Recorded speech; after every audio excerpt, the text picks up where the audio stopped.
friend. When I first started investing in real estate, one of the main things I wanted was private money, right? Whether it's through a lender or whether it's through a partner who wanted equity, an equity partner.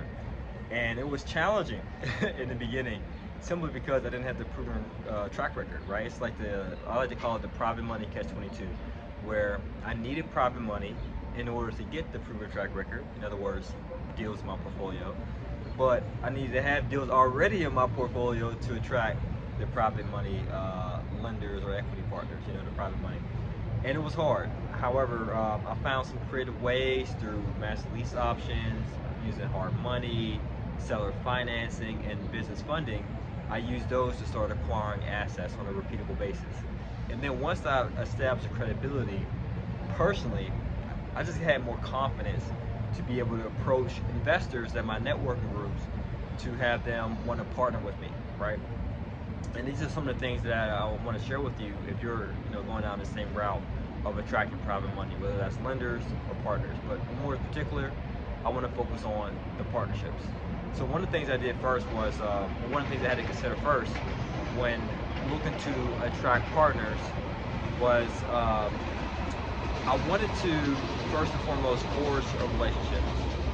Okay, meaning like we have some rapport going on. I have an idea of what you're looking for. You think I'm a cool guy. I think you're a cool person. We can potentially do business together, because it's kind of hard to get into bed with someone, so to speak, in regard to being a partner, if there's no likability there, right? And there's no chemistry, right? So you want to make sure you have good rapport, good relationship with potential partners. The second thing to consider is, once you have a pretty decent relation, not saying you have to be best buds, right? Or be the best man at your wedding or whatever like that. But you get what I'm saying, have good rapport. But outside of that, another concern that you want to have is you want to know exactly what their needs are in regard to the return. And this is what differentiates between a private lender and an equity partner. Private lenders, they want security. They want a guaranteed rate of return. They just want interest. They can care less about if the property value goes up, they appreciate more cash flow, they get more equity, more capital gains. They can care less.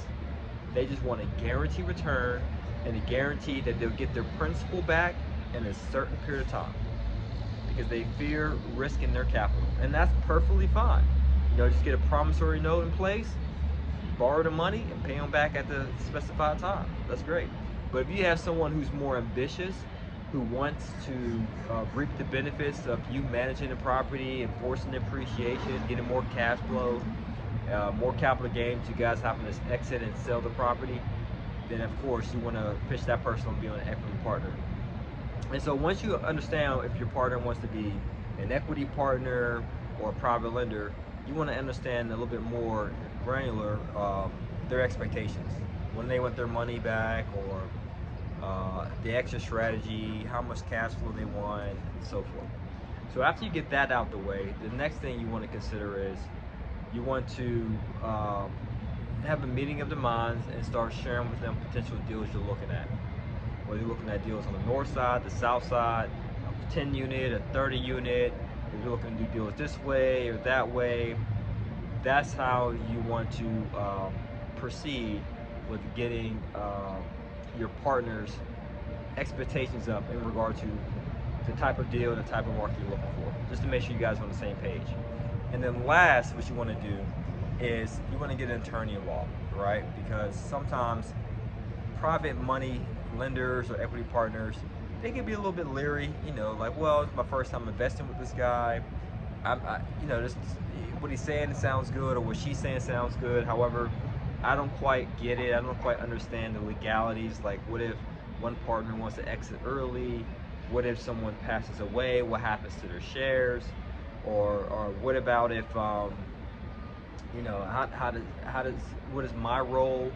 I'm not sure what you mean by the person who's the syndicator or general partner. How much decision-making power do I have? So you want to make sure you get an attorney involved. Where do I send the money? Do I send it directly to the syndicator or general partner? Or do I send it directly to the settlement company? How does that work? Do I do it at closing? Do I do it up front? How does this general partner get paid? Is that up front? Is that on the back end at closing? You want to iron out all those legalities on a conference call with an attorney. All right, so if you're interested in learning more about the technical aspect, right? I just gave you guys an overview, but you want the technical aspect of doing partnerships, um, private money, private equity partners, and so forth. If you just want to get access to private money, and you want to know the ins and outs of how to go about doing that, as well as creative finance, like I mentioned earlier, all you have to do, my friend, is just check the link below in the description, and we got a free training for you. All right, guys, as always, this is to your success. Continue to earn passively, live fastly.